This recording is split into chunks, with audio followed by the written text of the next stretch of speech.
পাঠের অনুষ্ঠান তো দেখতে দেখতে এগিয়ে আসছে, তাই ভাবছি কি মনে মনে যে এক একদিন এক একটা ঘর পরিষ্কার করব। আজকে যেমন রান্নাঘরটা একটুখানি পরিষ্কার করলাম, তো অন্যদিন আমার ঘরটা করব, তারপরে উপরের ঘরটা করব, সিঁড়ির ঘরটা মানে সিঁড়ির ওপরটা আর কি করব। সেগুলো আর কি আস্তে আস্তে করে নেব, তাহলে না আমার চাপটা আর কি কম হবে যদি আমি আস্তে আস্তে প্রত্যেকটা ঘর এক একদিন যদি করি। তো সেইভাবে ভাবছি এবার থেকে করব। তার জন্য দেখো আমি রান্নাঘরটা সুন্দর করে পরিষ্কার করে নিচ্ছিলাম। আর এমনিতেও না আমাদের এই রান্নাঘরটা করার পরে সেইভাবে আর কি পরিষ্কার করা হয়নি আনাচে কানাচে, শুধু সামনে থেকে একটুখানি পরিষ্কার করা হতো। তো আজকে আনাচে কানাচে যেদিকে যা ছিল সবই পরিষ্কার করে নিয়েছি।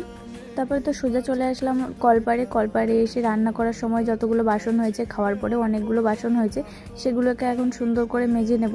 আর আমি জানি না আমি কোথাকার বলদ, প্রত্যেক বৃহস্পতিবার আসলে আমি একদমই ভুলে যাই যে আজকে বৃহস্পতিবার আমাকে সুন্দর করে পরিষ্কার পরিচ্ছন্ন করতে হবে আর পুজো দিতে হবে।